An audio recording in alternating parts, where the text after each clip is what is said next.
Guys, India में opportunities और employment दोनों की ही कमी नहीं है, लेकिन फिर भी आज भी इंडियन यूथ एम्प्लॉयमेंट को लेकर सबसे ज्यादा टेंशन में रहता है। यार, ये जॉब क्यों नहीं मिल पा रही? क्या आपने कभी सोचा है? जो कंपनीज इंडिया में इंडियन यूथ को रिक्रूट करती हैं, उसका इसके बारे में क्या ख्याल है पता है? वो ये कहती हैं कि इंडिया में यूथ की कमी नहीं है, लेकिन स्किलफुल, स्मार्ट, एम्प्लॉयबल यूथ की बहुत कमी है। और जो यूथ स्किलफुल है और स्मार्ट है, उसके लिए जॉब की कोई कमी नहीं है। अब इसको थोड़ा मैं स्टोरी के थ्रू समझाने की कोशिश करता हूं, ध्यान से समझिएगा, जिससे आपको ज्यादा समझ में आएगा। एक बार दो दोस्त थे, एक का नाम था सतीश, दूसरे का नाम था महेश। दोनों ने स्कूलिंग, कॉलेज सब साथ में पूरा किया। मजे की बात यह थी कि उनकी सेम ही कंपनी में जॉब लग गई। दोनों ने बहुत हार्डवर्क किया पूरे साल भर। साल भर बाद उनका प्रमोशन होना था। तो जिस दिन प्रमोशन था उस दिन बॉस आए। उन्होंने सतीश को प्रमोशन लेटर देते हुए कहा कि सतीश, तुम्हारा प्रमोशन होता है। तब महेश ने पूछा कि सर मेरा? तो बॉस ने कहा कि महेश, आई एम सॉरी, तुम्हें प्रमोशन नहीं मिल पाएगा, इस साल तो कम से कम नहीं मिल पाएगा, वर्क हार्ड। तो ऐसा करके बॉस अपने कैबिन में चले गए। महेश उदास हो गया। महेश सोचने लगा कि सेम स्कूल से किया, सेम कॉलेज से किया, एक साल मैंने भी हार्डवर्क किया है, मेरा प्रमोशन क्यों नहीं हुआ? अब दिमाग में उस टाइम क्या बातें आती है पता है? भाई, यहां तो बटरिंग से प्रमोशन होता है। जरूर सतीश ने बटरिंग की होगी बॉस की, और उसको गुस्सा आ गया। उसने सोचा मैं कल से नहीं आऊंगा। वो बॉस के कैबिन में गया और बॉस को बोलता है कि बॉस, अब मैं कल से तो नहीं आऊंगा, आई एम सो सॉरी। तो बॉस ने कहा कि क्यों नहीं आओगे? तो वो कहता है कि बॉस, मैंने बहुत हार्डवर्क किया पूरे साल भर, लेकिन मेरा प्रमोशन नहीं हुआ। अब मुझे ऐसा फील होता है कि इस कंपनी में सिर्फ बटरिंग करने वालों का ही प्रमोशन होता है। मतलब वो डायरेक्टली सतीश पे ब्लेम लगा रहा था कि सतीश ने बटरिंग की है, लेकिन बॉस तो ये जानता था कि सतीश ने बटरिंग नहीं की है। सतीश ने वाकई में हार्डवर्क किया है, वो स्मार्ट है, महेश से स्मार्ट है। अब इस चीज को प्रूव कैसे करें? बॉस ने लगाया दिमाग, इसलिए तो वो बॉस था, उसने दिमाग लगाया।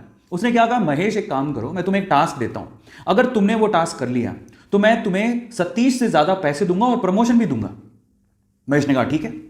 तो बॉस ने कहा तुम एक काम करो, अभी जाओ बाहर, तो हमारे इलाके में पता करो कि आम कौन बेचता है। महेश गया, आधे घंटे बाद वापस आया और बोलता है कि आम एक्चुअली पूरे इलाके में, हमारे इलाके में थोक के भाव में सिर्फ एक ही आदमी बेचता है। तो फिर बॉस ने कहा महेश एक और काम करो, अब जाके पता करके आओ कि वो कितने कितने रुपए किलो में आम बेचता है। वो गया, वापस आया, वापस आके बोलता है कि वो 50 रुपए किलो में आम बेचता है।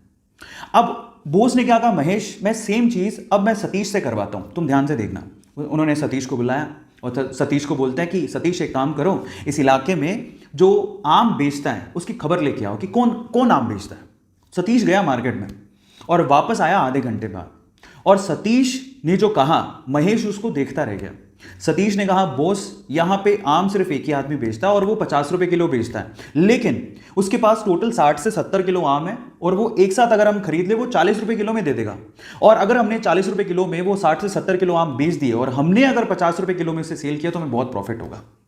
और आगे आने वाले समय में हम लोग आम में भी अपना हाथ आजमा सकते हैं, आम के बिजनेस में भी। अब आप समझिए कि सतीश और महेश में क्या फर्क था। आप समझ पा रहे हैं कि स्मार्टनेस और स्किल का क्या मतलब होता है। आज का यूथ क्या है ना, सिर्फ इस फिलॉसफी में, ज्यादातर यूथ इसी फिलॉसफी में जीता है कि इतने में इतना ही मिलेगा। जब आप ये सोचते हो कि इतने में इतना ही मिलेगा तो प्रमोशन की आस आपने रखी क्यों है? वो बहुत इंपॉर्टेंट है।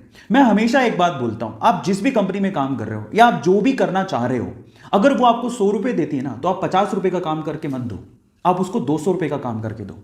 आप उसको अपना आदी बनाओ। जब आप उसको अपना आदी बना लोगे तो आप जिंदगी में प्रमोशन के लिए या एम्प्लॉयमेंट के लिए टेंशन में कभी नहीं रहोगे। तो अब आपको समझ में आया होगा कि एक्चुअल में क्या मीनिंग है, क्यों लोग एम्प्लॉयमेंट को लेके इतना टेंशन में रहते हैं। सो गाइस, मेरी तरफ से मैंने समझाने की कोशिश करी है। ऐसी अमेजिंग स्टोरीज के लिए यूट्यूब पे हमारे चैनल को सब्सक्राइब कर लीजिए, और अगर आप इंस्टाग्राम पे देख रहे हैं तो मुझे फॉलो करना मत भूलिएगा, और इस स्टोरी को लोगों के साथ शेयर जरूर करिएगा ताकि वो समझें कि यूथ और स्किलफुल यूथ में क्या फर्क है। Thank you so much.